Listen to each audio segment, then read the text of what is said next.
A partir de agora, aqui na Brasil Atual, Colibri na Quarentena. Uma conversa com quem está envolvido em trabalhos de cultura e entretenimento em tempo de pandemia.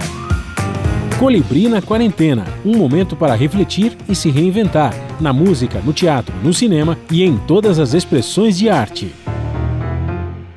Olá pessoal, no programa de hoje vamos bater um papo com a cantora e compositora Joyce Moreno. Vamos falar do seu mais recente trabalho, o álbum Fiz uma Viagem, Canções de Dorival Caymmi. E também vamos falar do seu livro Aquelas Coisas Todas, seu segundo trabalho de crônicas, editado em duas partes. A primeira, uma versão atualizada de Fotografei Você na Minha Rolleiflex. Enquanto na segunda, intitulada Tudo é uma Canção, Joyce apresenta novas histórias com base na ideia de que a MPB tem resposta para tudo. Online, em casa, na quarentena. Estamos aqui na quarentena e o prazer de conversar agora com Joyce Moreno, compositora, violonista, cantora e escritora, jornalista também, tudo isso. Bem-vinda, Joyce. Vamos falar um pouquinho do seu livro novo, né? Você fez um remix do livro antigo e acrescentou mais vários capítulos para fazer um livro novo. Vamos falar desse livro e vamos falar do mais recente trabalho, que é uma homenagem ao Dorival Caymmi, Canções do Dorival Caymmi. Mas antes de falar disso, a gente sempre faz uma enquete aqui no começo do programa para saber como você, como cantora, como artista, uma pessoa ligada em todos os movimentos aí, como é que você está encarando e encarou, né, esse ano que passou aí, a pandemia, que ainda não foi embora, do ponto de vista profissional e pessoal. Como é que você lidou com isso? Você ficou impactada, ficou deprimida, ficou hiperativa, ficou perdida? Conta aí tudo para nós. Bem-vinda mais uma vez. Olá, todo mundo. Muito obrigada por me receber mais uma vez aí no programa. E eu fiquei um pouco de tudo isso, sabe? Na verdade, tem hora que a gente fica triste, tem hora que a gente fica para baixo, aí tem hora que a gente fala, não, peraí, não pode. Aí tem hora que a gente fica hiperativa também, porque começa a produzir. E, enfim, todas essas fases vão acontecendo, não necessariamente na mesma ordem, mas você vai reagindo. O ano passado, por exemplo, esse ano de 2020, a gente fala o ano passado esperando que ele realmente tenha passado e ido para muito longe, né? Foi um ano, como a gente estava falando antes, você mesmo falou, né? Não é o ano que não terminou, é o ano que não houve, né? O ano que não aconteceu. Para mim, foi um ano muito difícil profissionalmente, eu acho que para toda a classe artística, porque a gente ficou sem poder trabalhar. Eu, particularmente, estou sempre fazendo turnê, né? Muito no exterior, e ficou complicado. Todas as turnês que eu tinha caíram. E não só isso, como, assim, que de início as pessoas diziam, não, mas tudo bem, a gente cancelou, mas vamos remarcar para novembro. Aí, sabe, aí chega novembro, é impossível remarcar, e até porque a gente aqui no Brasil, nesse momento, a gente não é bem-vindo no mundo, né? Enquanto não houver um programa de vacinação verdadeiro, que a gente possa chegar nos outros países, a gente não vai ser permitida a nossa entrada. Então, fica muito difícil, né? Para quem está sempre em turnê, trabalhando e tal, e para quem depende dessas viagens para fazer o seu trabalho, que é o caso de muitos músicos, né? Não sou só eu, é uma quantidade. Bom, tivemos um probleminha técnico, mas já retomamos. Você estava falando, Joyce, que foi afetado, não só você pessoalmente, como todo mundo ficou muito impactado com essa pandemia. Você estava explicando exatamente isso, por favor. Agora estamos perfeitamente, podemos te ouvir bem. Então, eu estava explicando isso, que no meu caso, por exemplo, que eu sou uma artista itinerante, eu estou sempre em turnê o ano inteiro, tem ano de eu sair assim 5, 6, 7 vezes do Brasil para tocar em outros países. Isso, no momento, ficou inviável. E ficou inviável, e eu não sei durante quanto tempo ainda ficará, porque vai chegar um momento em que as portas dos outros países só se abrirão para viajantes que estejam vacinados, e a gente está dependendo dessa situação aqui, né? Não sei como será. Estamos mais lentos nesse processo, né? Agora, hoje em dia, Joyce, você tem mais show fora? Desculpe fazer essa pergunta, pode ser meio chato, né? Mas você tem mais show fora do Brasil do que no Brasil ou é a mesma coisa? Olha, eu acho que mais ou menos a mesma coisa, mais ou menos se equivalem. É que as viagens tomam mais tempo, né? Claro. Então, acabo sempre ficando um tempo fora, aí volto, aí vou de novo. Aí, às vezes, eu chego, fico uma semana em casa e já tenho outra. Mas aqui no Brasil tem shows, é verdade, também tem os shows que também a gente não está podendo fazer no momento, pelo mesmo motivo, né?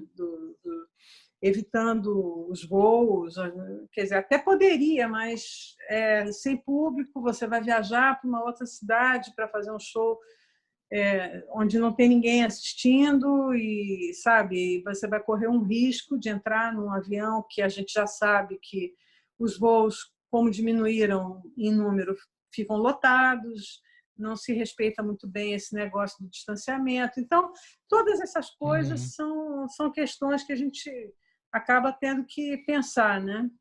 E no comecinho você fez algumas lives, né? Lá por março, assim, logo depois, março, abril, você já se manifestou em lives e tal. Só que é meio decepcionante para o artista, né? Porque você tá tocando lá, faz maior som, canta pra caramba, aí ninguém aplaude, pô. É meio chato isso, né?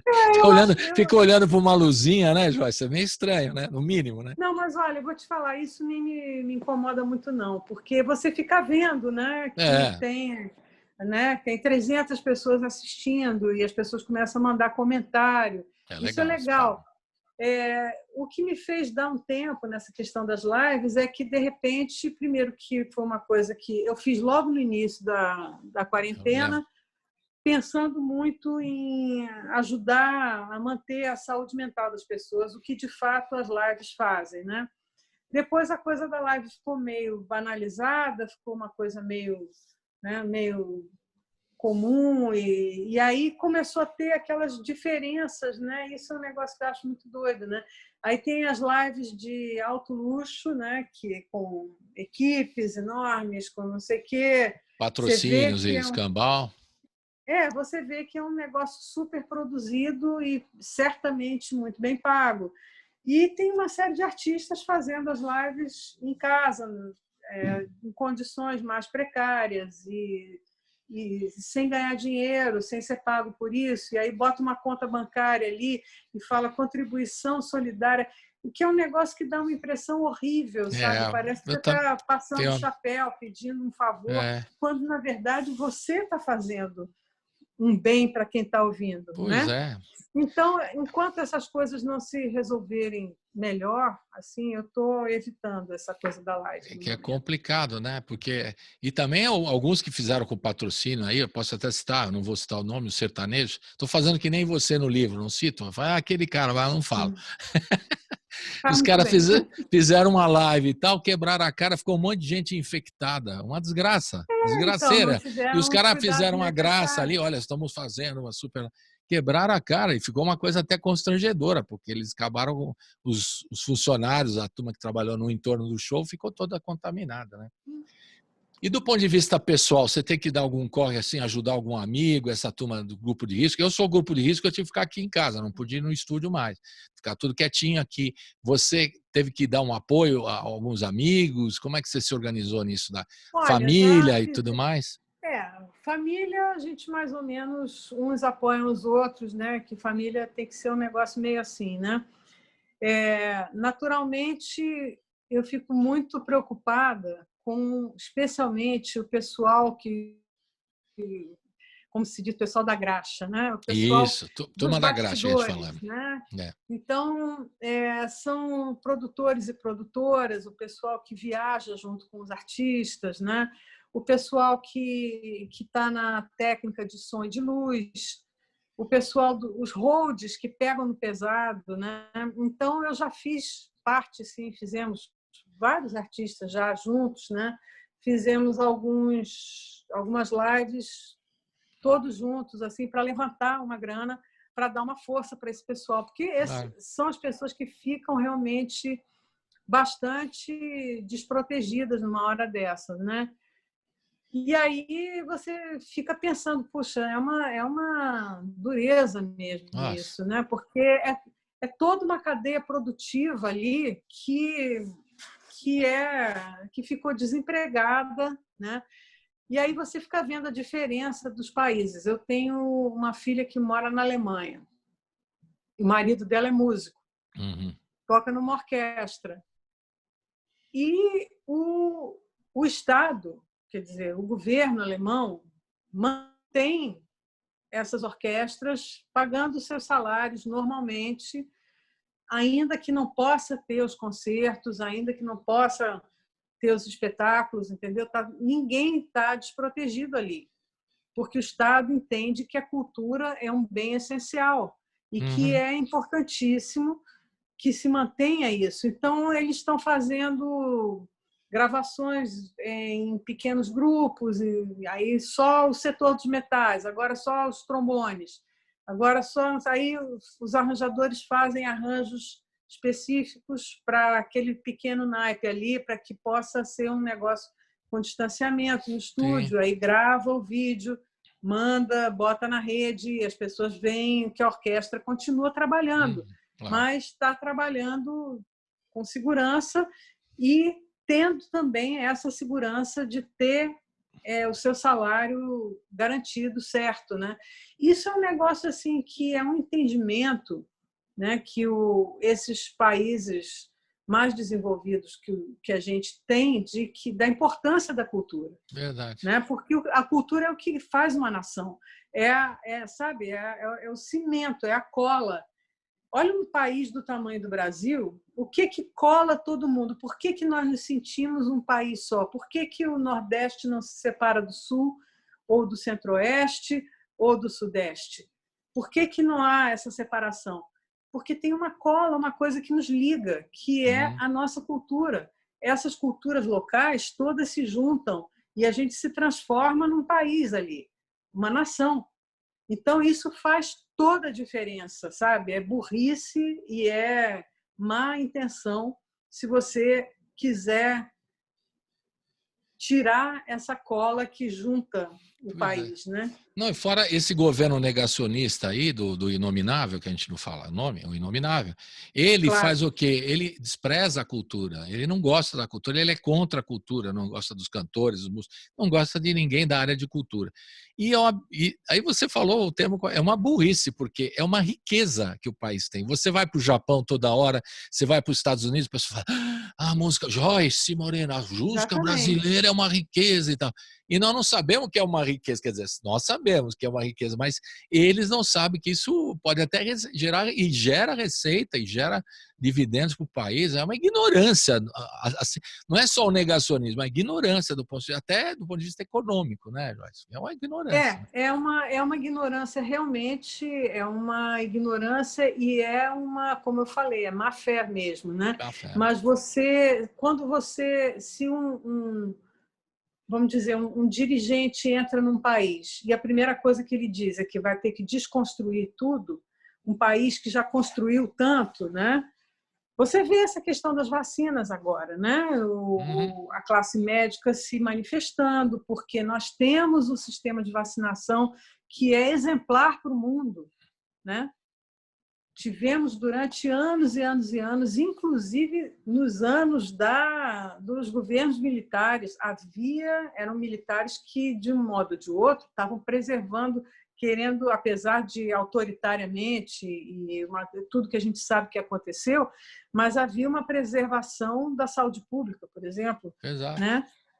Até pouco tempo nós éramos modelos. Joyce, até pouco tempo nós éramos modelos, né? Então você vê que isso é uma perda. Agora, essa coisa da cultura brasileira, principalmente a música, isso é um soft power que o Brasil poderia estar exercendo no mundo inteiro. Verdade. E é uma coisa assim absurda, como se jogou tudo isso fora, se jogou tudo que a gente tinha no lixo aqui, né? E o que resta são os artistas da música brasileira viajando pelo mundo, porque existe muita demanda. Na Tower Records, em Tóquio, que são várias lojas, eles ainda gostam do objeto, do CD físico, né?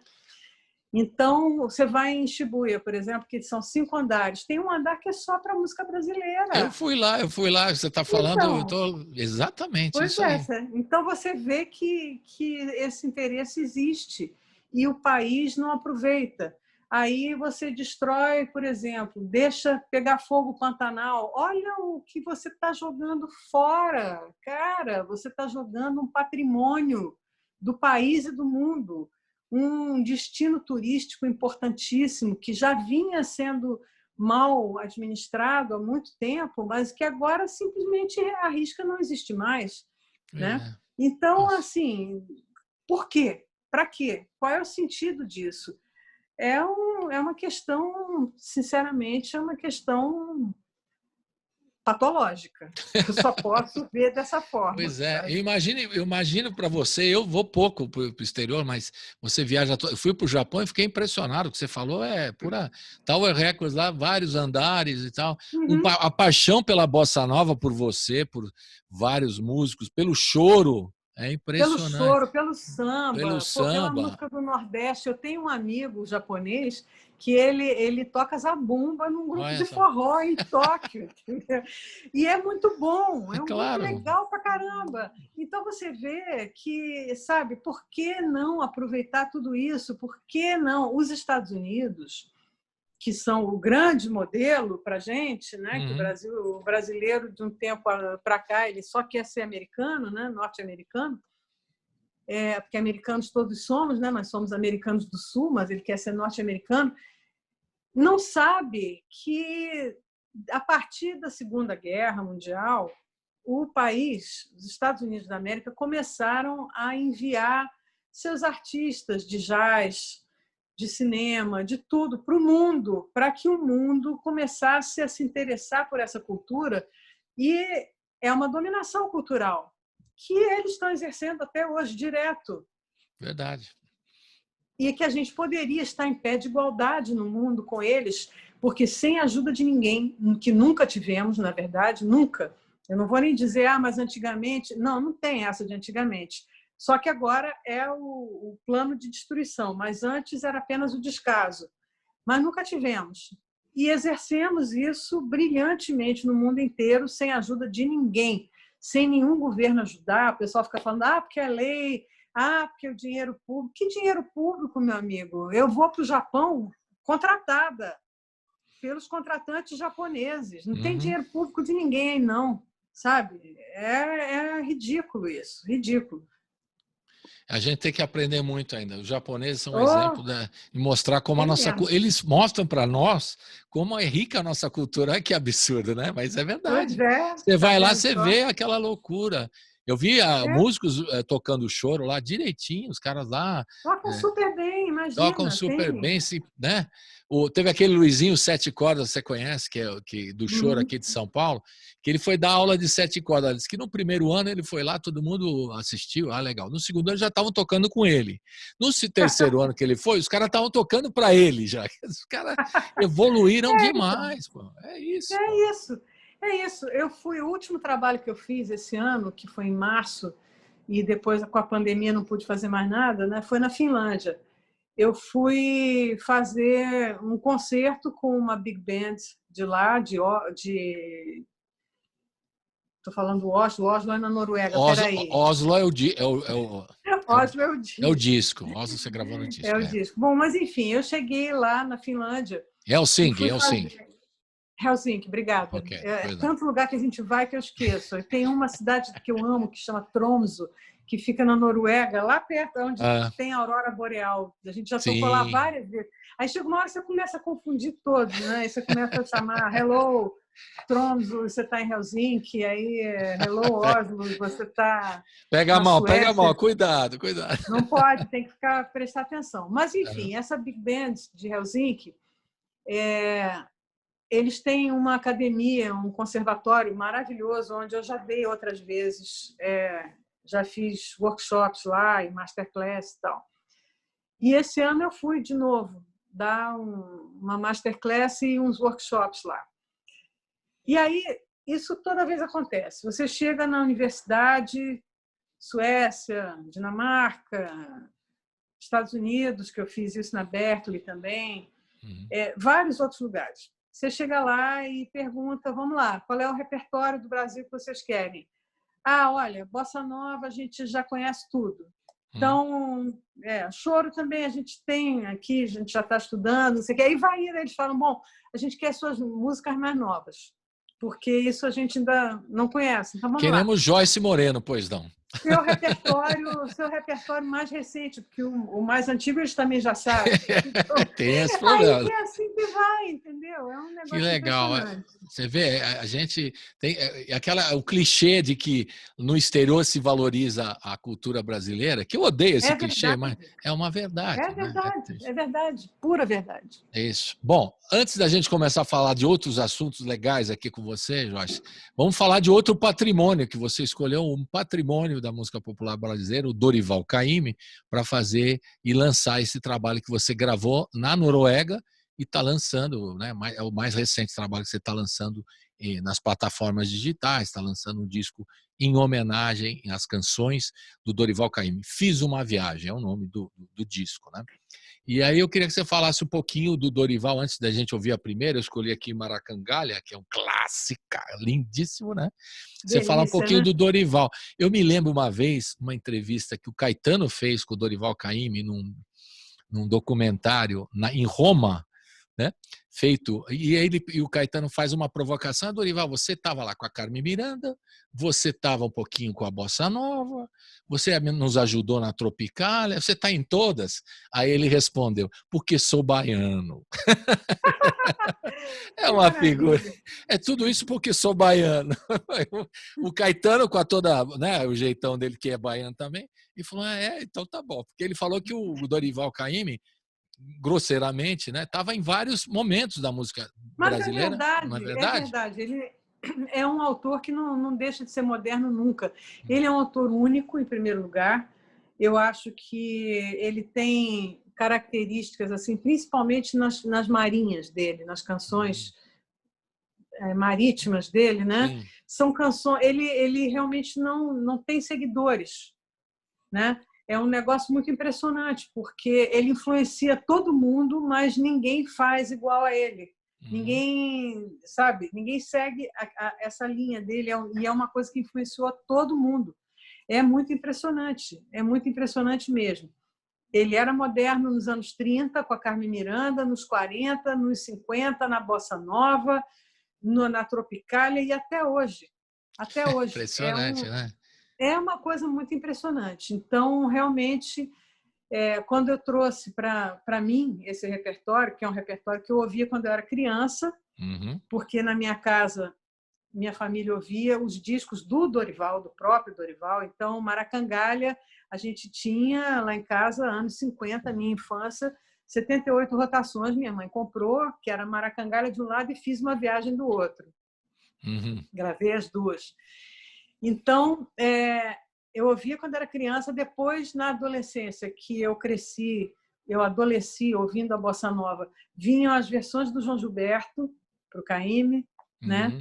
Aí depois, eu já na minha juventude, começando na música, fiquei amiga da família, dos filhos, principalmente, Dori, Danilo, Nana, né?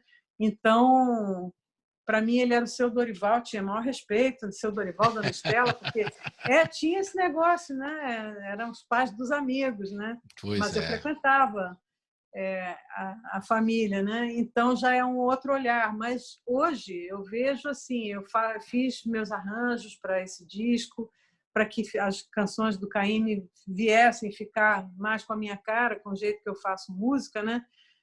Mas está tudo aí. Vamos ouvir Maracangalha. Então vamos ver. Maracangalha roda. Uhul! Maracangalha. Beleza.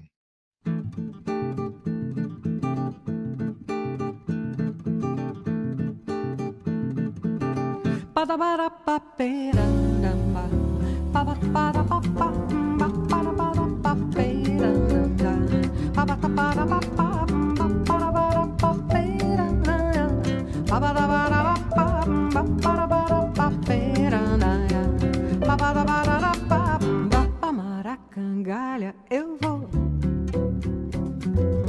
de uniforme branco, eu vou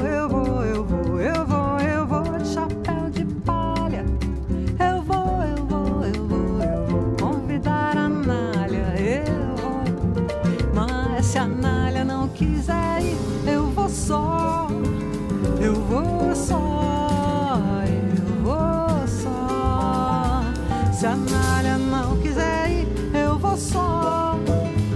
Eu vou só sem a Nália, mas eu vou pra Maracangalha, eu vou.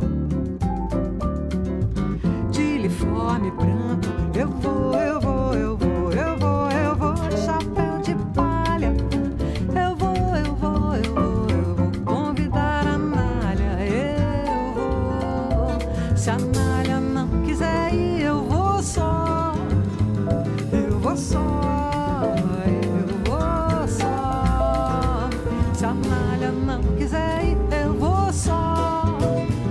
Eu vou só sem a Nália, mas eu vou pra Maracangalha, eu vou.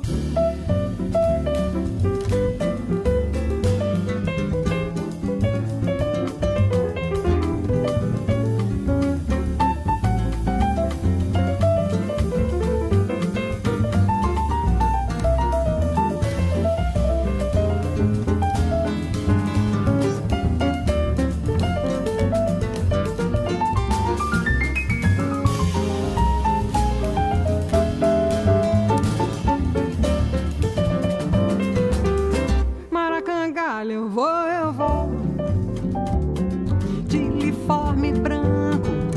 Eu vou de chapéu de palha. Eu vou convidar a Nália. Eu vou. Se a Nália não quiser ir, eu vou só. Eu vou só. Se a Nália não quiser ir, eu vou só. Eu vou só sem a Nália, mas eu vou lá pra Maracangalha, eu vou. Só sem a Nália, mas eu vou lá pra Maracangalha, eu vou. Só sem a Nália, mas eu vou lá pra Maracangalha, eu vou. Só sem a Nália, mas eu vou lá pra Maracangalha, eu vou. Só sem a Nália, mas eu vou só. Eu vou só. Eu vou só.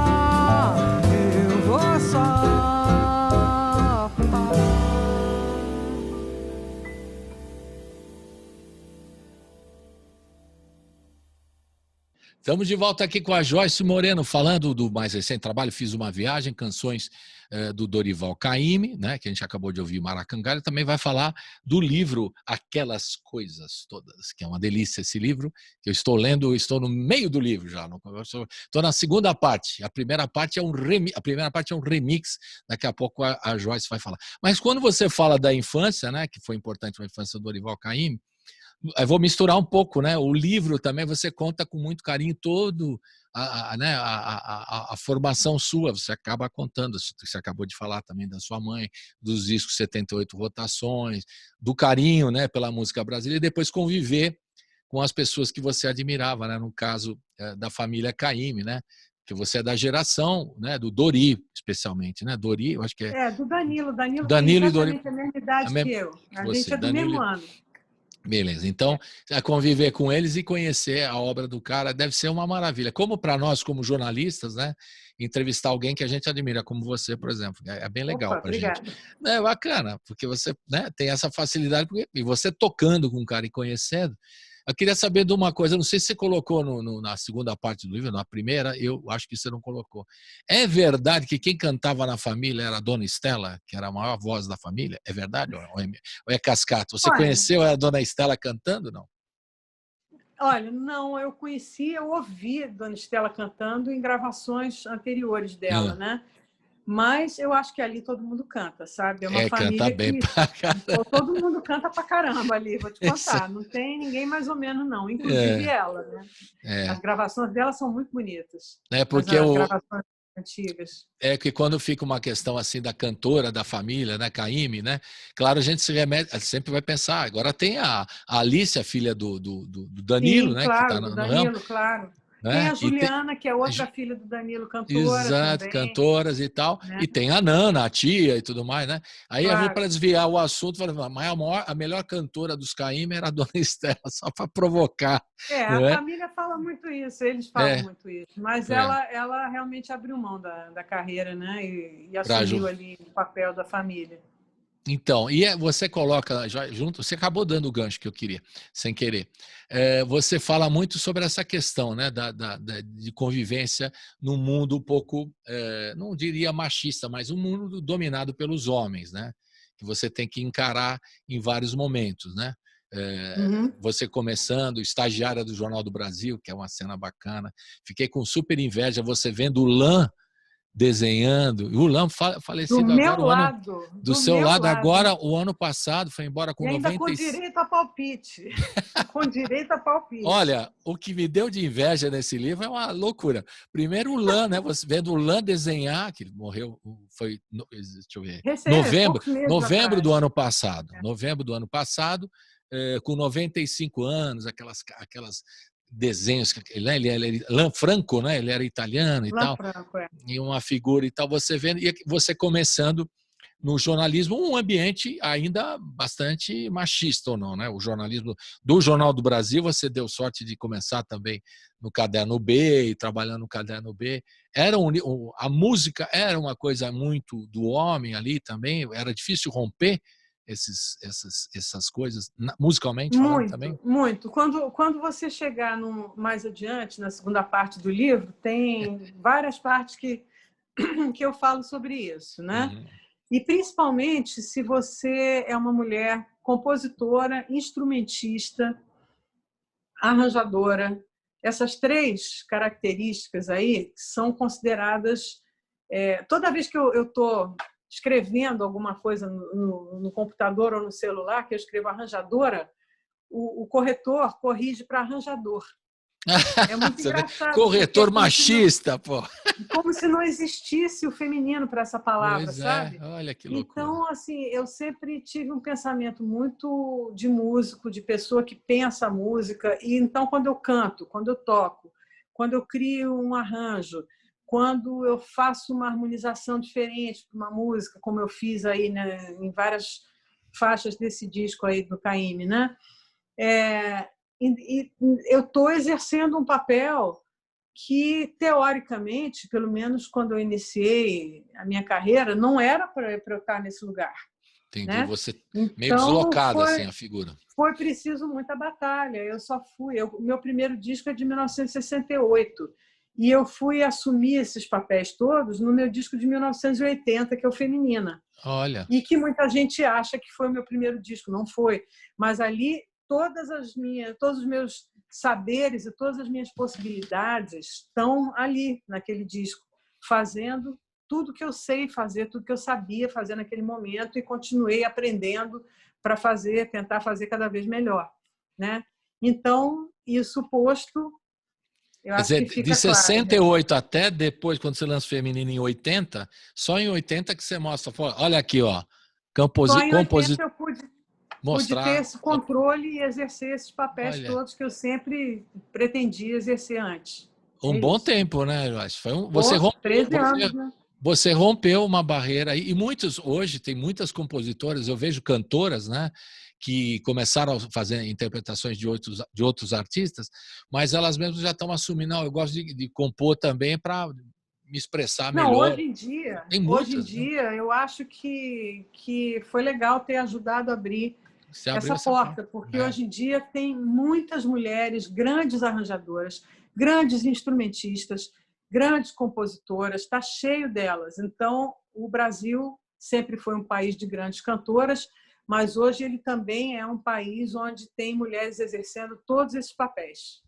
Então, você abriu essa porta e elas estão assumindo de forma, né, firme e forte, que é muito importante. Ó, Joyce, em 1968, foi o primeiro pela Philips, não é isso?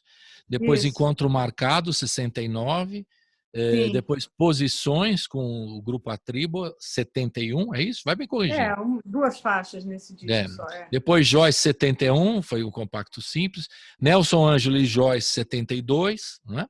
Passarinho Urbano, já é aquele que você fez na Itália, não foi? 76? Isso. 76? Isso. 75, eu gravei no final de 75, mas ele saiu na Itália em 76 e em 77 no Brasil. E Feminina em 80. Em 80, isso. Foi aí. Então, só exatamente. fazendo... Então, você vê que demorou um pouquinho, né? Mas como é que você encarava isso aí? Você tinha que falar, não, eu estou aqui, eu quero fazer o meu trabalho. Sofreu muito, porque você é muito elegante no livro, às vezes não cita as pessoas, né? Não fala aquele. Tem, por exemplo, um personagem lá, que é o homem, que eu imagino quem seja, é o homem. Então, ela fala assim, você sacaneia o leitor, você também, né, Joyce? O homem, sei lá, eu acho que... Não, mas eu acho que se a pessoa está numa situação meio desfavorável e é um colega na música, você não precisa também dizer quem é, né? Deixa lá, você conta a história, mas deixa quieto. Mas você levou alguma invertida assim? Você é uma pessoa com muita confiança no seu trabalho, você sempre chegou aqui e falou, eu canto e tal, desde os festivais e tudo mais. Levou alguma... Você teve que passar por um perrengue muito forte ou você foi superando? Um perrengue muito forte, quando você chegar na segunda parte do livro, você vai achar. Não vamos dar o spoiler! Tem um spoiler aí, né? Tem mais música para a gente ouvir? Porque aí a gente já ouve mais música e depois eu te conto esse... Tá bom, então você vai contar. perrengues. Pronto. É legal, fica como um capítulo da história. Você podia fazer uma minissérie, não é? Você já tem história para contar. Tá mesmo? Tô fazendo. Olha, então agora eu dei o spoiler que eu queria. Mas depois eu te conto, vai. Tá bom. Vamos ouvir. Sábado em Copacabana, uma parceria do Dorival Caymmi com o Carlinhos Guilherme. Você pesquisou naturalmente o Carlinhos Guilherme, qual que é a importância dele também nessa relação com o Caymmi? Fala um pouquinho para nós, antes de ouvir o Olha, eu Sábado não conheço bem a figura do Carlinhos Guilherme. Ele tem parcerias com o Caymmi, mas ele não tem, eu acho, músicas sozinho. Aí, não sei... uma vez, Fernando Lobo, que era uma figura muito engraçada, pai do Edu Lobo e compositor também, né? E que foi amigo do Caymmi desde muito novo, né? Eles vieram juntos do Nordeste, o Caymmi da Bahia, o Fernando Lobo de Recife, né? E moraram juntos quando eram jovens e tal. O Fernando Lobo uma vez me disse assim, o Caymmi entrou com a composição e o Carlos Guilherme entrou com o uísque. Não sei. Não se sabe. Não se sabe. Mas, de qualquer forma, caso ele não tenha entrado apenas com uísque, sim tenha participado realmente da criação das músicas, é um período muito particular, porque é um período muito do samba-canção, né, que no Rio de Janeiro dos anos 50 era o que todo mundo fazia, né? Antônio Maria, o próprio Fernando Lobo, Ari Barroso, né? Tinha todos esses grandes compositores do samba-canção, Custódio Mesquita e tal. E Dolores Duran, claro. Então, aí você vê o Caymmi totalmente carioca, né, nessa urbano, hora. Urbano, principalmente. Urbano, Copacabana total, né, que era onde ele sempre morou, inclusive. Quer dizer, a partir de uma certa altura, ele mudou-se para Copacabana e lá ficou até morrer. É o apartamento da família ainda. Não sei se eles venderam, mas até outro dia, até uns 3, 4 anos. Continua lá. Continua lá. A Nana então, comprou. Exato. Roda Sábado em Copacabana, sabe tudo. Sábado em Copacabana com a Joyce Moreno. Roda! Depois de trabalhar toda semana, meu sábado não vou desperdiçar. Já fiz o meu programa pra essa noite e já sei por onde começar. Um bom lugar para encontrar Copacabana, pra passear à beira-mar.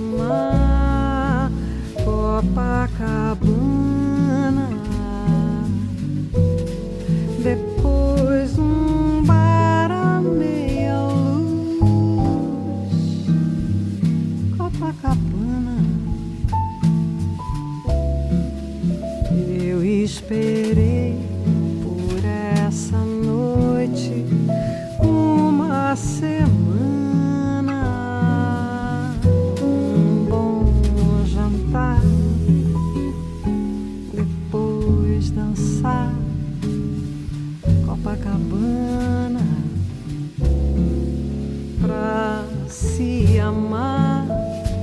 um só lugar, Copacabana.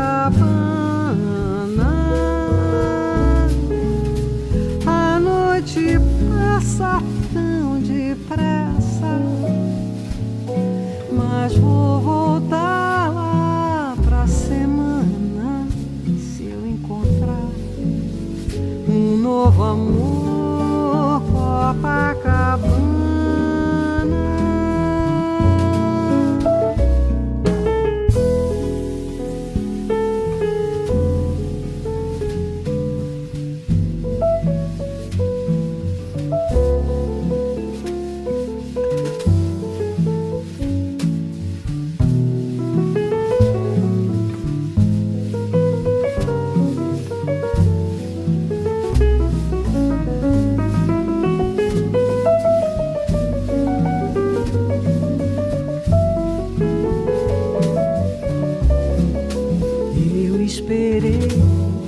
Por essa noite, uma semana, um bom jantar, depois dançar Copacabana, pra se amar um só lugar, Copacabana.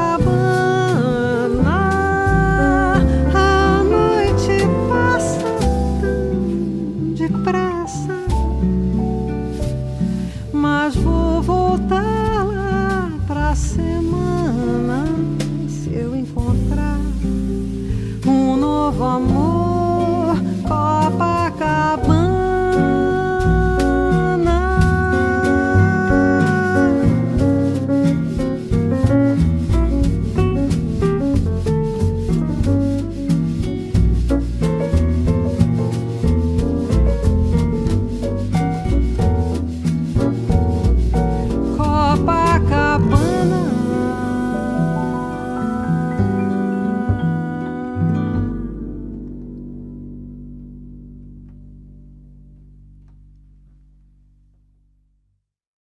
Estamos de volta aqui com a Joyce Moreno, ela falando desse trabalho novo, mais recente, Fiz uma Viagem, Canções do Dorival Caymmi, e também do livro Aquelas Coisas Todas, que são 2 livros. O primeiro, que ela lançou em 97, por aí, né? Que é o primeiro. Fotografei você na minha Rolleiflex. Belo título, né? Fotografei você na minha Rolleiflex. E depois você acrescentou agora mais um livro e juntou tudo para a gente curtir a sua história inteira, que vai virar também uma minissérie, sei lá, eu não sei o que vai rolar. Contarei depois em off, porque a gente tem que... Não sei se preservar. já pode falar essas datas. Não pode falar. Você não pode levantar a bola para mim, que eu adoro cortar. Você levantou um pouquinho, pá, já calma, fico nervoso aqui. Né? Adoro um spoiler. Vamos, né? Mas vamos falar do livro, né? E esse livro, você conta... como eu te falei, eu achei que você foi sempre muito sutil, né? As pessoas imaginam que tem gente que está aí ainda, né? Pode se sentir ofendida em alguma coisa colocada. Claro, mas e para quê, né? Não tem necessidade de ofender ninguém, né? Isso, e segue em frente. Mas você estava falando das dificuldades. Só para falar, aquelas coisas todas, é um lançamento Numa Editora. Foi lançado dia 16 de novembro do ano passado e está nas principais livrarias. Você pode comprar pela internet e tudo mais, vale a pena. E eu recomendo vivamente. Só li a primeira parte e já estou desesperado para terminar a segunda, porque a Joyce já está me provocando aqui. Eu não consegui ler tudo antes da entrevista, mas estou aqui no pique. Essas histórias, então, você mesmo falou... Você teve que romper com algumas coisas. Você citou a Dolores Duran, que também foi uma compositora que teve que, no mundo machista, né? Que ela teve que conviver no mundo machista também. Claro. A Dona Ivone Lara, para citar outro Dona exemplo. Ivone, então, nem se fala. Dona Ivone tinha um primo que assinava as músicas, os sambas, porque senão não cantavam o samba dela na quadra. Então, né, você vê como é que era o negócio, né? E aqui a gente sofre aqui com as meninas que vêm fazer, por exemplo, o samba, aqui na época, no estúdio, gravando. Uma delas veio reclamar para mim que ela toca instrumento de percussão, né? Aqui dos blocos de São Paulo, aqui de música afro e tudo mais, os grupos, os cordões e tal. E ela diz que o mundo ainda continua machista. No instrumento de percussão, ela diz que é ainda mais. Então, quando ela estava passando ela toca, acho que não me lembro se é um repique, alguma coisa assim. Aí passou um cara e falou assim: você quer que eu afine para você? Ela ficou ofendidíssima. Falou: olha, Colibri, olha que absurdo. Como se eu não soubesse, eu toco o instrumento. Quer dizer, vai ser machista lá. Então, até hoje, as mulheres sofrem. Você vê como é que o negócio né? Não evolui em algumas coisas, né? Enfim, Pois imagina que... E aí você vai contar uma parte, só um teaserzinho dos perrengues? O principal perrengue foi esse que eu passei nos anos 80. Tinha acabado de fazer um grande sucesso com o disco Feminina, né? Maravilhoso disco. Onde é um disco cheio de hits, e principalmente Clariana, que foi uma música que estourou no festival e tal. Eu tive um sucesso enorme com aquilo. E estava já gravando, terminando de gravar o segundo disco. Aí eu recebi o suplemento da gravadora, que me mandava gentilmente todo mês os discos que estavam saindo ali, da EMI. E aí eu vi um disco de uma cantora que eu não conhecia, ninguém conhecia, aliás, e que chamava-se Grandes Mulheres, Grandes Sucessos. Então tinha músicas de sucesso das artistas mulheres da EMI daquela época. E estava lá a Clariana. Falei, que legal, ela gravou a Clariana. Botei na vitrola para ouvir, um LP, né? Fui ouvir. Quando eu ouvi, falei, epa, que isso? Meu violão dobrado com o meu violão também. Eu tinha gravado 2 violões ali nessa gravação. Espera aí, minha voz no vocal de apoio, minhas filhas dando aquela risadinha no final. É uma gracinha. E a voz da moça cantando ali por cima. Aí eu liguei para a gravadora e falei, vem cá, que negócio é esse? Vocês tiraram a minha voz, fizeram um disco... O disco inteiro era assim. Tinha faixa com o sucesso da Simone, que tiraram a voz da Simone e botaram dela. E o disco inteiro era isso. Aí eu liguei para o pessoal... Só para lembrar que era a gravadora sua, né? Na época. Isso que é o detalhe. Sim, aí eu era do elenco. Aí eu liguei e falei, vem cá, vocês não podem fazer isso. Aí o produtor que me atendeu falou, não, a gente não deve, mas a gente pode. Falei, peraí, mas então isso é muito estranho. Ele falou, não, porque quando vocês gravam um disco, todo mundo que participou, todos os músicos que participaram da gravação assinam um documento dizendo que abre mão, que abre mão de todos os direitos e que aquilo pertence à gravadora. Eu falei, tá, mas só que eu não assinei nada disso. E tá aqui, o violão sou eu, os 2 violões sou eu, o arranjo de base é meu nome está aqui. E é verdade, você não assinou isso, porque o disco era meu, né? Então eu não tinha que assinar nada disso, né? Óbvio, né? Aí, procurei um advogado que entrou em contato com a gravadora e tal, e chegou-se à conclusão, então, de que eles iam ter que tirar. Falei, pelo menos tira a minha faixa, então, do disco. Mas aí eles já tinham fabricado o disco e acabaram... Não era um produto vendável mesmo, porque ninguém conhecia a cantora e tal, e acabou ficando que eles tiraram o disco de circulação. E isso, para eles, naturalmente, representou um prejuízo. E o produtor daquele disco, da moça, a moça que, aliás, não tinha culpa de nada, coitada. Ela estava ali gravando o disquinho dela e achando que podia, né? Mas o produtor sabia que não podia. Esse produtor convocou uma reunião com os presidentes de todas as grandes gravadoras, das majors, como a gente fala, né? Do Brasil. Então, as grandes gravadoras, na época era Polygram, Som Livre, a própria EMI, todas as maiores gravadoras, né? CBS, não sei o quê, reunião a nível presidencial. E dessa reunião ele saiu com um compromisso de que eu não seria contratada mais por nenhuma dessas gravadoras, ou seja, inviabilizaria minha carreira para não criar um precedente e não dar exemplo para outros artistas. E eu fiquei muito tempo, a partir dali, foi quando eu me tornei uma artista independente. Por isso que Aí já tem o Feminina continuando. Produções, né? Você lança o Feminina Produções. O disco Tardes Cariocas, de 1984, né? 83, 84, Isso. foi feito dessa forma, porque ele se transformou no meu primeiro disco independente. Eu gravei as minhas próprias custas, porque eu não tinha mais espaço em nenhuma gravadora. Só que ninguém me avisou, olha, você está cortada, você foi boicotada. Não, ninguém me disse nada. Às vezes vinha um produtor de uma gravadora dessas, falava, pô, você está sem gravadora? Peraí, eu quero assinar com você, não sei o quê. Eu cheguei a assinar um contrato. Assinei um contrato com uma gravadora dessas, porque o presidente estava de férias. Quando o presidente chegou, mandou rasgar o contrato. Então, é um caso de boicote das majors, elas boicotaram o seu trabalho. Mesmo. Foi. E podiam acabar com a sua carreira, que é um negócio seríssimo isso, né? Podia ter acabado com a minha carreira. Eu só fui ter certeza que isso aconteceu em 2006, quando, no Japão, eu convidei um colega que, na época, um grande músico, mas na época ele estava trabalhando como executivo de uma gravadora dessas. E aí ele me contou. Ele falou, olha, vou contar para você o que aconteceu. E contou tudo, tintim por tintim, dessa reunião. Eu apenas suspeitava, mas eu não tinha certeza. E ficou muito claro, né, que tinha sido isso.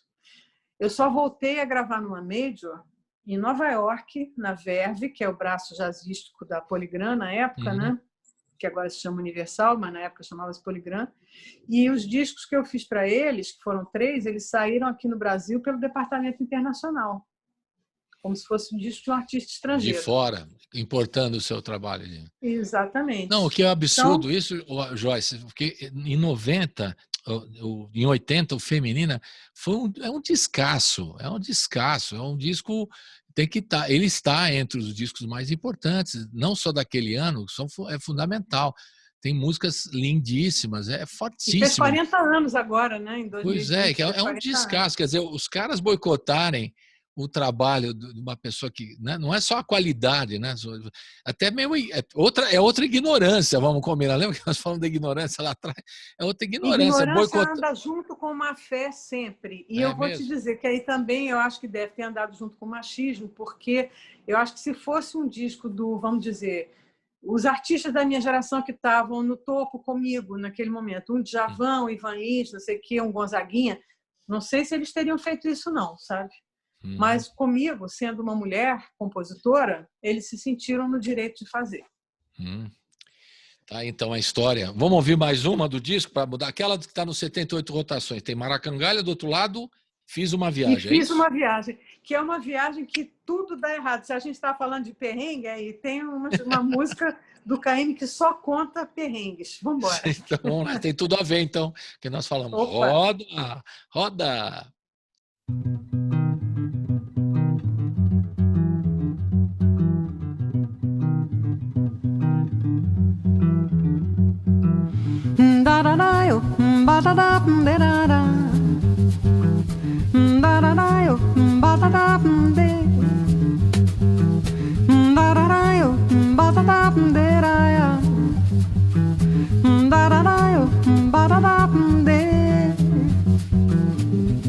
Eu fiz uma viagem, a qual foi pequenininha. Eu saí dos olhos d'água, fui até a Lagoinha. Agora, colega, veja como carregado eu vinha. Trazia minha nega e também minha filhinha.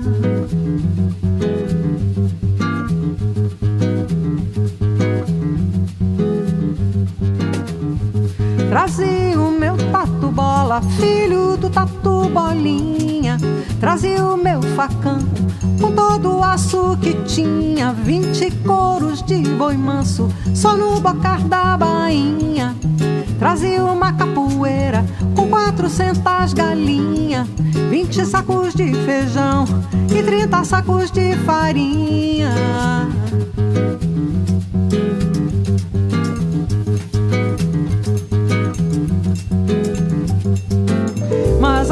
noite desandou. Foi quando eu cheguei à Lagoinha, bexiga deu na nega, catapora na filhinha. Morreu o meu tatu bola, filho do tatu bolinha. Roubaram meu facão com todo o aço que tinha. 20 coros de boi manso só no bocar da bainha. Morreu minha capoeira, as 400 galinhas.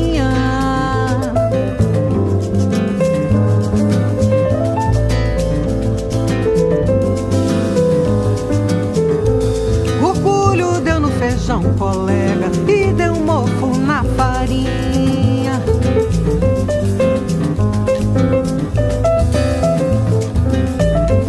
E deu mofo na farinha.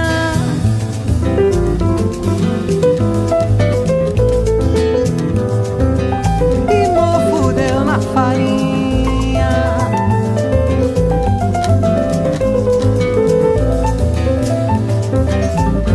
E deu mofo na farinha.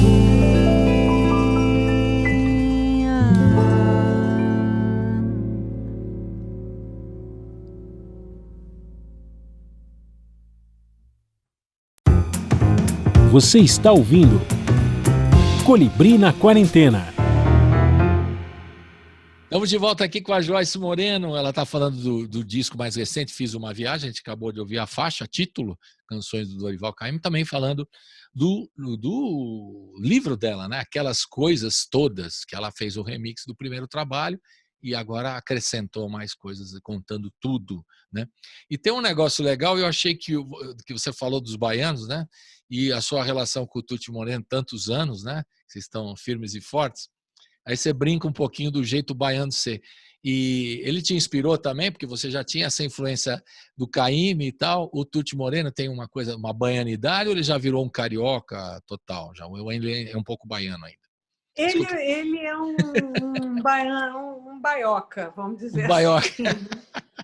Um baiano muito carioca. Ele ama o Rio de Janeiro, tanto quanto eu. Ele tem paixão por essa cidade, tanto quanto eu, que nasci aqui, né? Eu adoro a Bahia, adoro Salvador. Mas eu acho que, nesses anos todos, eu acho que ele ficou realmente bastante carioca. Ele realmente mergulhou. Como o Caymmi, você vê o Caymmi? Caymmi veio para o Rio de Janeiro com 20 e poucos anos. Tem a morreu ver. com 90. Ele morou 70 anos No Rio de Janeiro. Sabe? É um negócio muito interessante, porque a gente pensa muito no Caymmi como um super baiano, que de fato ele era, mas um carioca também, né? Morou E aí, 70 anos no das Rio. biografias dele, até que a gente lê, que diz que ele nem curtia tanto o mar, mas o que ele escreveu lindamente sobre o mar, né? Pois Diz que ele tinha até uns é. problemas com o mar, assim, né? Pessoalmente, né? De nadar. Eu não sei, eu já ouvi entre os filhos uma história assim, de que teve uma vez que ele estava indo para a Rádio Nacional de terno, todo pronto, todo vestido num táxi, indo para o programa na Rádio Nacional, passando ali pela praia de Copacabana, e estava um dia lindo, não sei o quê, e ele manda o táxi parar e esperar ele ali. Ele tira a gravata, tira aquela roupa toda, dá um mergulho no mar e volta. Bela Essa história é linda. É bela É uma história linda, que ele viu aquele dia lindo, aquele céu, aquele mar, e pum, deu um mergulho ali. Agora você fala algumas brincadeirinhas, né? Você fala do ontem, o pessoal usa mesmo isso, né? Anteontem. Usa, você fala, usa. é que O baiano coisas, antiga usa. Ontem, aí você fala canjica, canjica é coisa munguzá, de, né? O que é munguzá, o que é canjica. Tem tudo canjica, isso. Porque, se não me engano, canjica é munguzá e o curau é a canjica, não é isso? Isso? Enfim, é uma confusão que... Enfim... Mas então você tem uma coisa pela Bahia também. O Tuti Moreno te traz essas lembranças, de certa forma, né? A baianidade dele. Ele é um soteropolitano de raiz. Assim. É como o Dorival. Está há muito tempo no Rio de Janeiro, já virou carioca. Mas tem essa coisa que mantém, né? Dentro, ele pode ter saído da Bahia, mas a Bahia está dentro dele ainda. Aquela velha sempre brincadeira. Fica alguma coisa ali, né? Claro. É isso aí.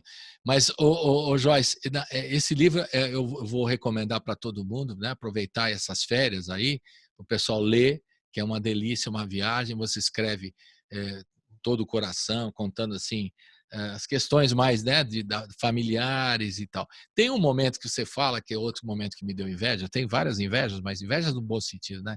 É o Vinícius de Moraes, que é um cara que eu não tive essa oportunidade de entrevistar. Até falei uma vez para o Toquinho isso, né? Isso é uma falha, não tive essa chance. Conheci Vinícius Abel aparece muito. conheci o Abel Ferreira, que você cita, né? Que você viu tocando, fazendo serestas Uhum. e tal e tal. Esse eu cheguei a entrevistar, e adorei ter conhecido, né? E outras figuras. Mas o Vinícius Moraes é importante para você na tua história. Fala um pouquinho do Muito. Vinícius. Depois a gente toca uma do Dorival. Pronto. Tá bom. Então, o Vinícius foi um padrinho musical para mim, muito querido, grande amigo, maravilhoso. Ele escreveu aquele meu primeiro disco de 1968, a contracapa foi ele que escreveu. Uhum. As fotos desse disco foram feitas na casa dele, que ofereceu a casa para a gente fazer essas fotos, né, que estão na contracapa do disco. Enfim, e em 1975 eu tinha dado uma parada de alguns anos, né, fiquei meio fora do meio, porque eu estava com filhas pequenas e, enfim, vivendo uma outra situação. Em 75, eu já tendo me separado desse primeiro casamento, mas com as filhas pequenas comigo e tendo que correr atrás, o primeiro trabalho que me surgiu foi exatamente substituir o Toquinho com Vinícius numa turnê entre Uruguai e Argentina. E foi uma maravilha. Ele me ofereceu esse trabalho, ele fazia um show chamado Poeta, Moça e Violão, e ele estava sem violão e estava sem moça. E ele precisava fazer... Para justificar o título, estava faltando a moça e o violão. Porque Toquinho estava fazendo um outro trabalho e o Quarteto em Si, que era quem geralmente fazia esses shows naquele momento ali com eles, né? Estava com Toquinho no outro trabalho e surgiu um convite para fazer essa turnê no Uruguai, na Argentina, para o Vinícius. Aí ele me chamou e eu fiz a moça e o violão para ele, e foi uma retomada. Dali para frente eu não parei nunca mais. Beleza, né? E a figura dele, ele era tudo isso, porque falam também da relação deles com as mulheres, você também muito explica bem, né? Você chama a era de uma mulher dele, a era de outra, você separa muito que quando ele está envolvido com uma mulher, ele mergulha e tal, dentro da... né? São eras com as mulheres que definem o momento dele. É por aí mesmo? Era assim mesmo? Era muito assim, era uma coisa muito interessante mesmo, como ele se entregava nesses relacionamentos e a mulher virava o centro da vida dele, a musa da vida dele, era uma coisa muito forte mesmo, era bonito de ver. Eu acompanhei vários casamentos do Vinícius, fiquei amiga das ex-mulheres. Não, foi sério, era um negócio muito lindo de ver mesmo, como ele era um homem assim tremendamente romântico e sempre apaixonado, né? Então, tudo aquilo que ele falava nas músicas, nas canções, nos poemas que ele escreveu, né? Que é um poema, ele sempre foi, desde muito cedo, um poeta muito importante na literatura brasileira, antes mesmo dele começar a fazer música, né? Mas, então, tudo que ele colocava ali era tudo verdade. Ele era assim mesmo, ele era essa pessoa, ele era esse homem passional, amoroso, amigo dos amigos, de uma maneira maravilhosa, sabe? Tudo isso era pura verdade. E também ele ficou muito magoado quando tiraram o trabalho dele de diplomata, né? Caçaram isso, né? Ele gostava, ele tinha esse lado, assim. Depois eu acho que ele meio que chutou o balde, aí teve uma fase hippie, teve todas essas coisas. Mas, com a Gessé, né? A fase hippie é com a Gessé na Bahia, não é isso? Essa foi uma fase que eu não assisti com a Jessie, né? Jessie, desculpe. Antes eu conheci ele no tempo da Nelita, depois teve a Cristina, aí veio a Jessie que eu não conhecia, aí depois veio a Martinha, que era a mulher argentina dele, que foi um relacionamento que começou justamente nessa turnê que nós fizemos, que ele conheceu ela lá em Ponta del Este, e depois a Gilda. Todas essas são mulheres incríveis, bacanas. Cristina já falecida, mas Nelita está aí. Marta, Gilda, todas elas estão aí, são mulheres muito legais. E musicalmente com ele? O que você você trabalhou? Além de você tocar nos shows com ele, o que você trocou de figurinhas? Músicas mesmo? Olha, perdi a grande oportunidade de ser parceira dele. Ele me ofereceu isso várias vezes. Ah, não acredito, não acredito. É verdade, ridiculamente, bobamente. Ô, Joyce, isso aí eu estava crente que tinha alguma assim escondida. Não, isso foi uma burrada minha assim muito grande, né? Que eu podia realmente ter feito, né? Mas não fiz. Não fiz e paciência, já não foi. Mas, de qualquer forma, Vinícius não era bobo musicalmente, não. Ele tem composições dele de letra e música lindas. A Valsa de Eurídice é dele. Sim. Tem uma que eu gravei, que eu adoro, que eu canto até hoje nos meus shows, que é O Medo de Amar, que é música e letra dele, que tem uma harmonia super interessante. Tem várias músicas, a valsinha dele com o Chico, que, na verdade, o Chico diz que ele fez um pedacinho da letra, porque, na verdade, a Vinícius já chegou com tudo meio pronto, letra e música. Tem muitas canções do Vinícius lindas, que são letra e música dele. Pois é, e músicas também, das músicas infantis. Quando eu estive na Itália, eu tive que discutir com um italiano amigo meu que a casa era do Vinícius de Moraes, né? Eu falei, não, é do Bardotti. O Bardotti era amigo dele, mas a música Bardotti toda... fez a versão. Bardotti que produziu meu disco Passarinho Urbano, inclusive. Então eu sei que ele também... Quem ele indicava na Itália, quando eu fui trabalhar lá em 89, que você indicava... O Vinícius Moraes indicou, era um cartão assim de visita, você... emprego, era tudo que você conseguia. É verdade, eu estou falando de experiência própria. Eram duas figuras do Brasil, da cultura brasileira, que davam esse aval. Jorge Amado e Vinícius Moraes. Se você tivesse uma carta de referência, como a gente falava antigamente, de Jorge Amado ou de Vinícius Moraes, era emprego garantido na Itália, em Portugal. Aí, tá vendo? Era maravilhoso. Tá. Agora eu me surpreendi porque eu tinha certeza que tinha alguma canção escondida ali, sua com o Vinícius, né? E olha, não foi por falta de convite, não, viu? Durante todas as turnês que a gente fez, ele estava sempre dizendo: e aí, como é que vai? E aí, cadê o samba novo que você estava me tocando ali? Mostra aí, eu quero fazer essa letra. Boba, fui eu. Vamos ouvir mais uma música? Depois vamos falar das parcerias suas. Várias parcerias lindas. E tem novidades aí também de parcerias, você vai contar daqui a pouco. O que a gente vai ouvir agora? Fiz uma viagem, já foi. Agora, Canoeiro, né? Canoeiro, vamos embora. Canoeiro, roda Canoeiro, vamos lá.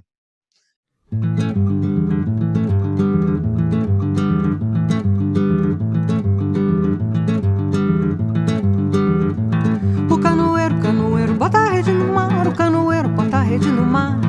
O canoeiro, bota a rede no mar. O canoeiro, bota a rede no mar. Seca o peixe, bate o remo, puxa a corda, colhe a rede. Canoeiro, bota a rede no mar. Seca o peixe, bate o remo, puxa a corda, colhe a rede. Canoeiro, bota a rede no mar. O canoeiro, bota a rede no mar. O canoeiro, bota a rede no mar. O canoeiro, bota a rede no mar. O canoeiro, bota a rede no mar. Seca o peixe, bate o remo, puxa a corda, colhe a rede. Canoeiro, puxa a rede do mar. Seca o peixe, bate o remo, puxa a corda, colhe a rede. Canoeiro, puxa a rede do mar. Vai ter presente pra Chiquinha, ter presente pra Yaya. O canoeiro, bota a rede no mar. Seca o peixe, bate o remo, puxa a corda, colhe a rede. Canoeiro, bota a rede no mar. Seca o peixe, bate o remo, puxa a corda, colhe a rede. Canoeiro, puxa a rede do mar. Louvado seja Deus, ó meu Pai. Louvado seja Deus, ó meu Pai. Louvado seja Deus, ó meu Pai. Louvado seja Deus, ó meu Pai. O canoeiro, bota a rede no mar. O canoeiro, bota a rede no mar. O canoeiro, bota a rede no mar. O canoeiro, bota a rede no mar. Cerca o peixe, bate bate o remo, puxa a corda, colhe a rede, canoeiro, puxa a rede do mar. Seca o peixe, bate o remo, puxa a corda, colhe a rede, canoeiro, puxa a rede do mar. Vai ter presente pra Chiquinha, ter presente pra Yaya, o canoeiro, puxa a rede do mar. Seca o peixe, bate o remo, puxa a corda, colhe a rede, canoeiro, puxa a rede do mar. Bota a rede no mar, bota a rede no mar, bota a rede no mar.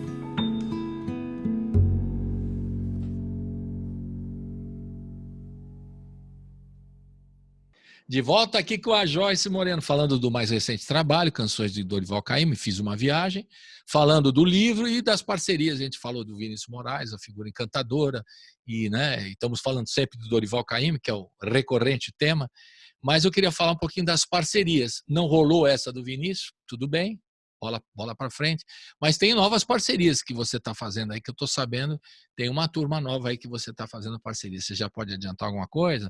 Um tipo Emicida, por exemplo? Tem parceria recentíssimas, tem com Emicida, tem com Marcos Valle e Ivan Lins, que já eram meus parceiros, mas a gente dessa vez fez uma triceria, fizemos uma parceria que legal. de 3. Tem música nova com Jardim Macalé, que é meu parceiro desde lá de trás, né? Mas agora a gente voltou a compor juntos. Tem músicas novas como Assim Luz. Então, parceria é o que não falta na minha vida, né? E tudo isso aí que a gente está vendo, essas novidades, Marcos Valle, o Ivan Lins e o Emicida, tudo vai sair agora, tá para sair agora esse ano de 2021? Espero que sim, né? A gente está nesse momento que a gente não sabe muito o que vai acontecer, mas num próximo trabalho, com certeza, eu acho que parcerias dessas vão estar... Na verdade, essa do Emicida foi até uma encomenda, porque ele vai produzir um disco com a Laide Costa, né? Então, foi uma encomenda para a Laide. Mas isso o que não quer dizer que eu mesma não gravo, porque eu adorei a parceria, achei que ficou super legal e o plano existe também para que eu venha a gravar essas músicas em algum momento, isso tudo é possível, né? Mas engraçado que a gente falou no Canoeiro, e eu me lembrei que em 76 eu voltei à Itália para fazer o lançamento do disco Passarinho Urbano, que eu tinha gravado quando eu estive lá com Vinícius e Toquinho, né? E o Sérgio Bardotti foi o produtor. E ele produziu um outro disco meu que nunca saiu e que se perdeu, onde tinha essa faixa Canoeiro do Dorival Caymmi, igualzinha que nem eu fiz aí, com o mesmo arranjo que eu já tinha feito em 76, aquela levada de violão, tá tudo aí.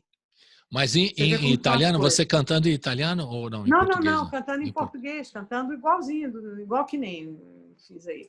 Você falou eu sei porque eu entrevistei ela aí de Costa, por isso que eu estou fazendo esse spoiler das suas canções com o Emicida, por isso que eu estou sabendo, né? Claro, aqui até dá uma conexão geral aqui. Mas é uma Kombi, né? Agora, uma coisa muito incrível, eu fico muito feliz de ver você aí firme e forte, e também fico assim espantado, perplexo e ao mesmo tempo entusiasmado com uma figura de 85 anos, como a Laide Costa, a Elza Soares, essas cantoras todas que estão aí firme e forte. Incríveis, né? Pô, Joyce, eu queria que você falasse um pouquinho dessas mulheres incríveis, porque às vezes eu recebo no estúdio aqui na rádio, né, quando a gente fazia ao vivo, tô lançando o primeiro disco, a cantora, ai, tá difícil. Eu falei, minha filha, olha aí a Laide Costa, olha a Elza Soares, não reclama da vida, toca o barco aí, como diz, né? Não, como é que você... Fala um pouquinho mesmo. dessas mulheres incríveis. Eu acho que... Você está nelas também, claro. Tem homens incríveis também, se você for ver, porque eu acho que a música traz uma vitalidade para a pessoa, né? que a pessoa fica muito... A música é um alimento incrível, né? Você vê figuras como João Donato, como Carlos Lira, né? Como 80 e pouco. Hermeto Pascoal, né? Figuras maravilhosas, assim, e a música realmente, a música é saúde, a música é vida, a música traz isso, né? Então, é sempre uma alegria você ver como a música rejuvenesce, como a música traz a saúde das pessoas, né? É muito lindo isso. Isso eu cito aqui que a música tem um poder terapêutico e de cura. Antes eu achava só que era terapêutico, assim, mas depois eu conversando com muita gente... de cura mesmo. Não é? De experiências assim, né? Por exemplo, da terapia tem vários exemplos, né? Por exemplo, o Alzheimer, né? Eu estou ficando velho, já estou pensando no Alzheimer. Não, mas é verdade. Mas aí Alzheimer, é por exemplo, para você lembrar das coisas, né? Tem um famoso documentário que chama, como chama-se? Alive Inside, que é maravilhoso, né? Que ele mostra uma senhora, né? Que ela não lembra nada da infância. Aí o cara põe um fone de ouvido nela, ela ouve Louis Armstrong, que é uma música da época dela.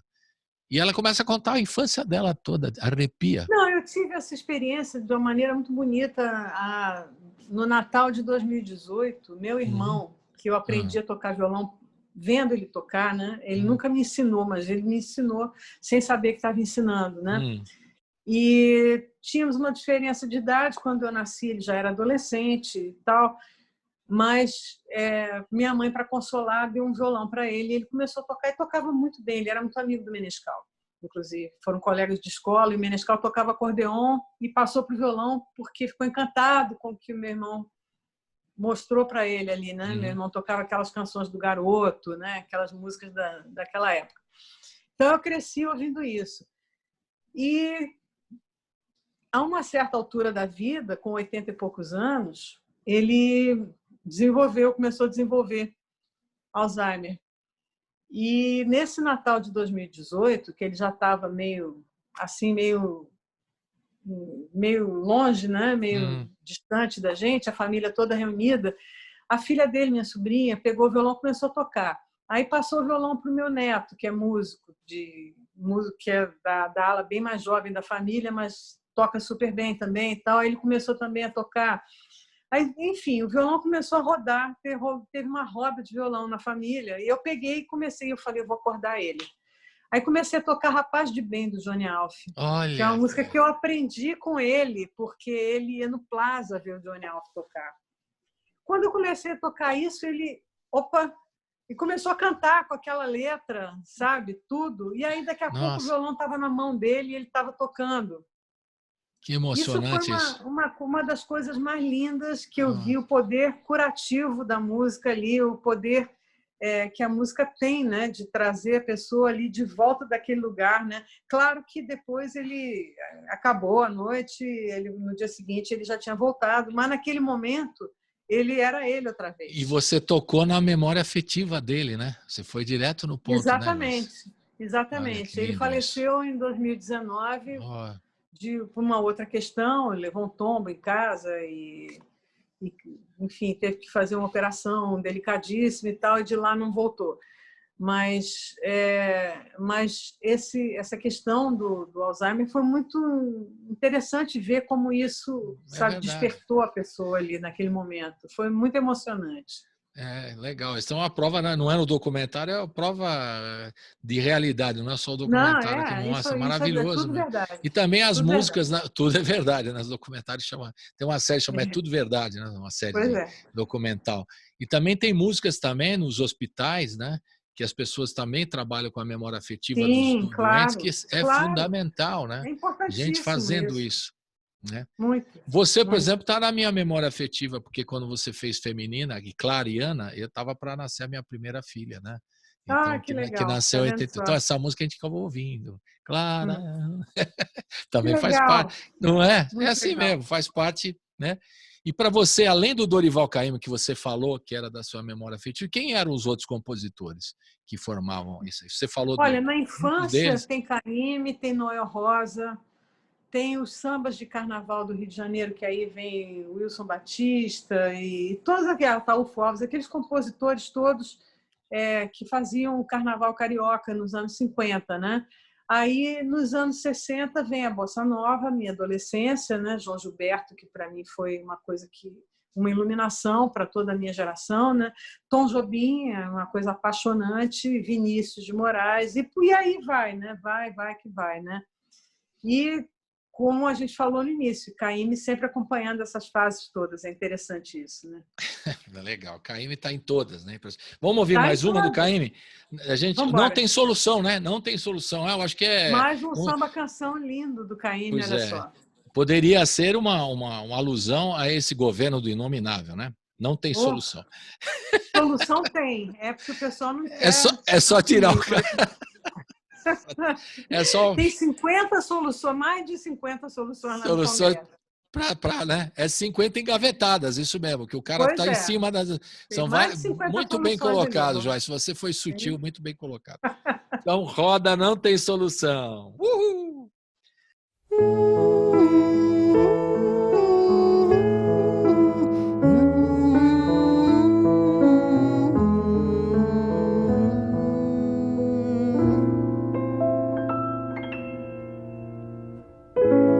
Aconteceu um novo amor que não podia acontecer.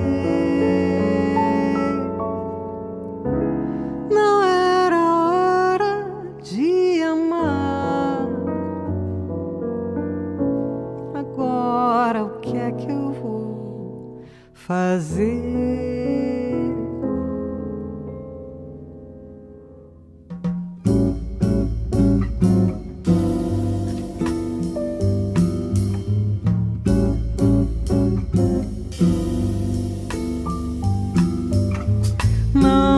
Solução. Esse novo amor, um amor a mais, me tirou a paz. Eu que esperava nunca mais amar. Não sei o que faça com esse amor demais. Não tem solução. Esse novo amor, um amor a mais, me tirou a paz. Eu que esperava nunca mais amar. Não sei o que faça com esse amor demais.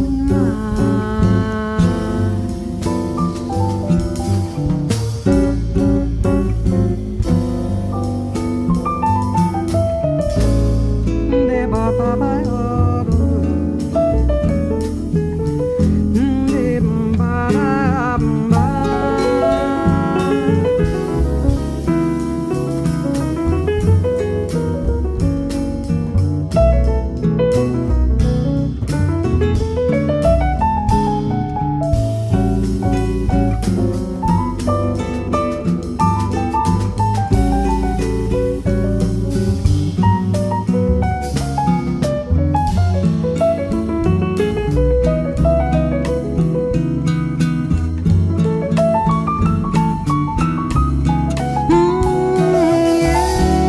Eu que esperava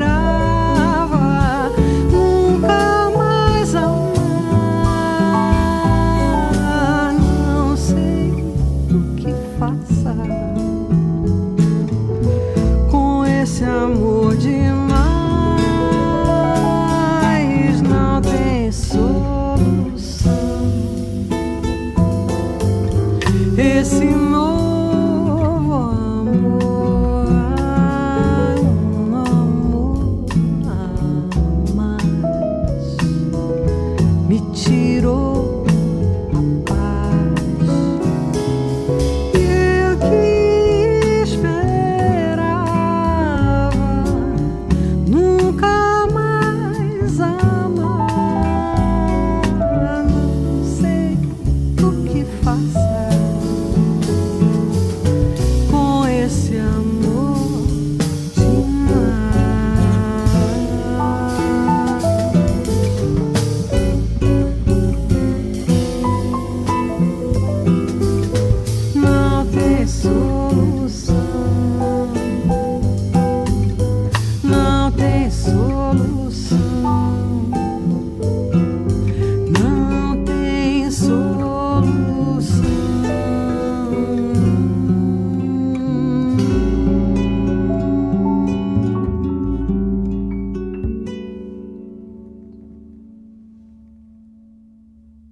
Estamos de volta aqui com a Joyce Moreno, falando do mais recente trabalho, Canções de Dorival Caymmi, Fiz uma Viagem, do livro que chama-se Aquelas Coisas Todas, que está aí. Eu queria Já dizer fale também, um pouquinho, por favor, diga. que o livro, para quem não sabe, desde o anterior já era assim, são crônicas, que é um gênero muito brasileiro de escrita, né? A crônica.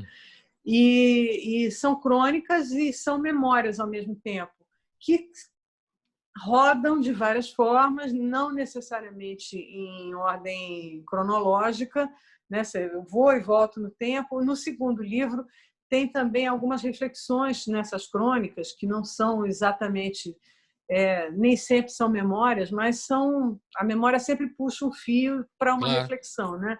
Então, ali eu falo também sobre feminismo, sobre questões atuais, como coisa do direito autoral, e misturado com essas lembranças, com essas memórias todas, mas sempre nesse feitio da crônica, que é uma forma mais leve de escrever. Né?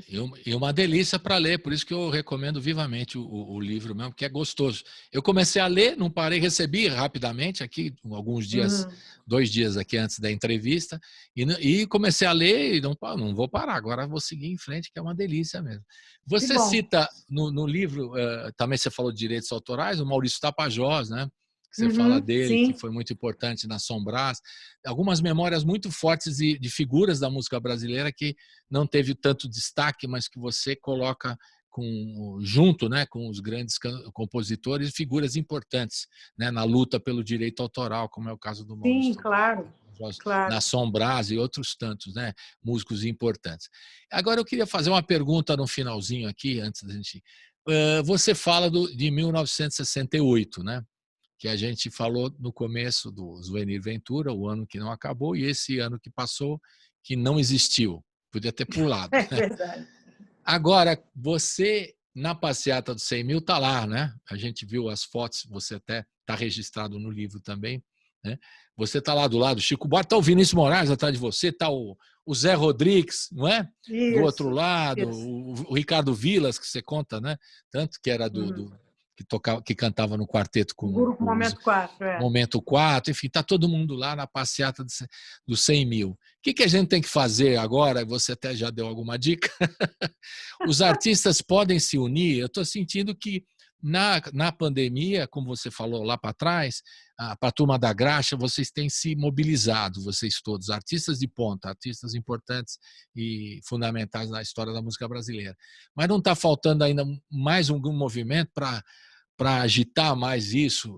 Porque não podemos ir às ruas ainda, né? Como vocês fizeram em 68. O não poder ir nas ruas, eu acho que é o grande ponto. Né? O ponto principal é o não poder ir nas ruas. Porque quando se podia ir nas ruas, você podia derrubar um presidente ou uma presidenta, era perfeitamente possível. Né? Você podia ou exigir direitos, ou reclamar do preço da passagem, e uma série de coisas. Né? Eu fui às ruas algumas vezes no ano passado e no anterior, né?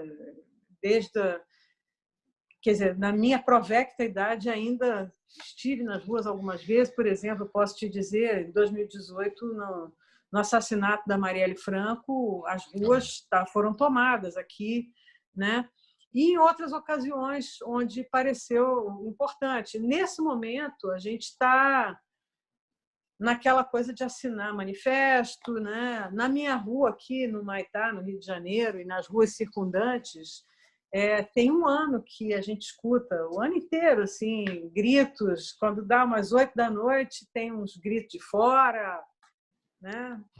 A gente vai ouvindo uns protestos, assim, né? Não panelaços, mas um protesto, né? Acho que são os protestos possíveis, né? Aqui na rua é até engraçado, tem um cara que toca um berrante, que quando ele toca o berrante, a gente já sabe que vai começar a gritaria na rua que toda. Que legal, pô. Mas, bom, né? mas enfim, é o que é possível nesse momento, porque, como eu falei para você antes aqui, né? A gente está numa travessia. É uma travessia muito importante que a gente tem que se manter com a mente quieta, a espinha ereta e o coração tranquilo. Walter Franco. Como diria o grande Walter Franco, né? É o momento, tudo é uma questão de manter agora. E a gente mantendo isso, mantendo a nossa saúde física, né? Tendo esses cuidados, a gente conseguindo ter esse cuidado, mantendo a saúde mental e a saúde emocional, que é muito importante. A alegria, nesse momento, é a prova dos 9. Aquela famosa frase que é uma verdade. A gente, os afetos, né? As pequenas alegrias, a gente valorizar isso, manter essa chama dos afetos e da alegria, da arte, da música, das comidas, sabe? A cozinha é uma coisa que tem ajudado muito aqui a levar a pandemia também, né? Aquele negócio. É verdade, é uma coisa que ajuda também, são pequenas alegrias, porque a gente tem que viver dessas pequenas alegrias nesse momento. Acho super importante a gente valorizar tudo isso, os afetos, as amizades, né? A família, as alegrias pelos outros. Você vê que um colega seu, uma colega sua, fez uma coisa legal, teve um reconhecimento, você se alegra pelos outros também, sabe? Porque sabe que os outros vão se alegrar por você. Tudo isso, sabe? Quando a gente, no início, quando começou esse negócio todo, que vem aquela famosa frase, ninguém solta a mão de ninguém, eu acho que a gente continua, todo mundo se dando as mãos nesse momento, sabe? A gente tem que se dar as mãos numa hora dessa, sabe? Para poder prosseguir, porque é uma travessia. E nessa hora de atravessar uma tempestade, um furacão, uma coisa que está botando todos nós em perigo, vamos dar as mãos agora, é uma hora que a gente tem que estar junto para atravessar, porque, citando Nelson Ned, tudo passa, tudo passa. Mas tudo passa, tudo passa. Isso aí. Joyce, é um papo delicioso aqui. A gente vai terminar agora tocando o Maricotinha, que eu adoro essa música, Maricotinha, porque eu imagino assim, o Dorival na rede, né? Se por acaso, manda dizer que eu não tô. Não vou. Eu não tô, não vou. Nem tô, nem vou. Diga para a Maricotinha que manda dizer que não tô, não vou, né? É que nessa pandemia a gente não pode dizer que não tá, a gente tá todo confinado aqui. Manda dizer que eu não tô, não vou. Mas não vai. Ninguém isso aí. Vai. Então vamos terminar com Maricotinha, mas eu não consigo terminar sem tocar uma música sua. Então vou tocar Maricotinha e vou tocar uma música sua, que você escolhe agora, que você quer assim. Pá! Opa, você... Eu vou tocar o disco, mas sou fã, você não vai tocar uma música sua, tem que tocar, pô. Agora você me surpreendeu. A gente vai achar uma música minha, tá bom. Então, olha, eu vou sugerir uma música do meu disco chamado Tudo, que se chama Aquelas Canções em Mim, porque ela é muito boa para esse momento, que ela começa dizendo assim, que bom te rever ao vivo e a cor sem ser pela tela do computador. Porque agora a gente vai querer, daqui a mais um tempo, todo mundo se encontrar sem ser pela tela. E beleza. Vamos. Então vamos de Maricotinha e Aquelas Canções em Mim. Essa canção. Essa de que Isso aí. Disco é, Joyce? Só para as pessoas que estão... Tudo é meu disco de 2013. Legal. Então tá. Um abraço virtual, um beijo, saúde para a família toda, para o Tuti Moreno, que eu sou cotovelo, abraço virtual. Mandar um beijão aí o Tuti, a família toda, as meninas que já estão grandes, né? As duas estão fora, só uma que está fora? Não, são 4 meninas que a gente tem. Eu tenho uma enteada e 3 filhas paridas, né? Exato. Tenho uma filha na Alemanha, a enteada nos Estados Unidos, uma filha em São Paulo e outra filha no Rio. E um monte de netos. E para juntar tudo isso, você deve ficar com vontade de ver os netos tudo junto, né? Mas isso é muito difícil. Agora ficou complicado. Tem que esperar. Mas a internet ajuda. É isso aí.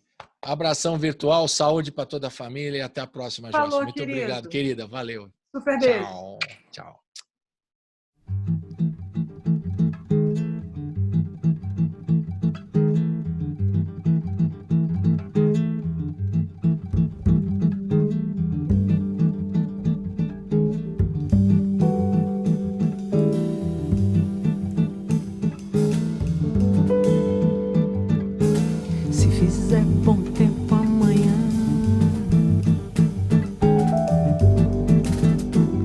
Eu vou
Se por exemplo chover,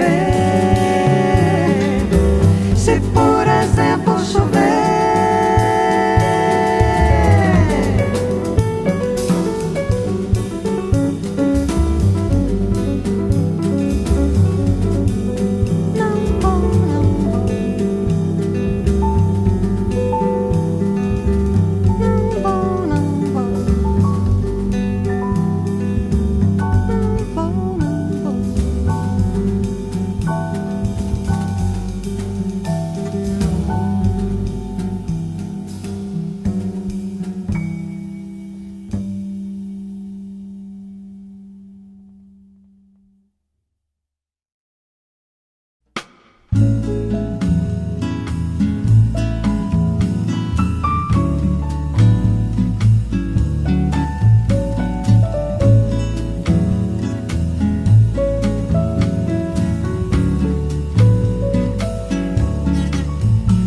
que bom te rever ao vivo e a cor, sem ser pela tela de um computador.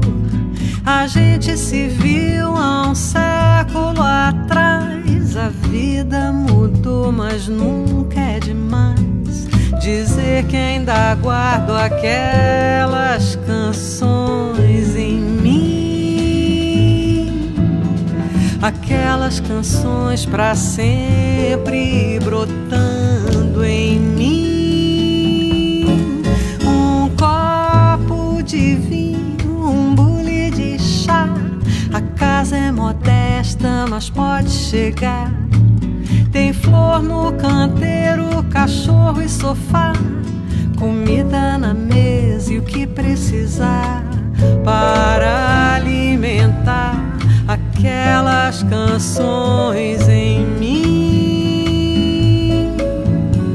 aquelas canções pra sempre acendendo em mim. Da última vez que o acaso nos aproximou, eu não te liguei e nem você telefonou, mas de hoje eu já sei que não vai passar se a gente se esbarra em qualquer lugar, na praia, na rua, em mesa de bar. Delete o meu nome do seu celular e vem visitar aquelas canções em mim, aquelas canções pra sempre nascendo em mim.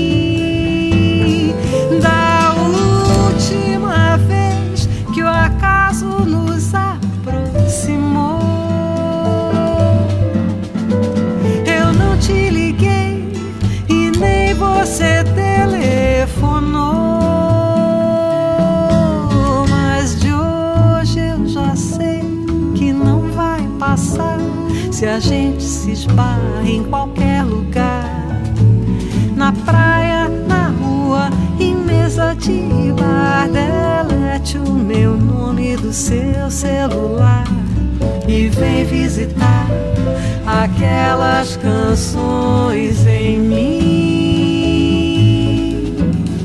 aquelas canções pra sempre nascendo em mim. Ah, vem visitar aquelas canções em mim, aquelas canções pra sempre nascendo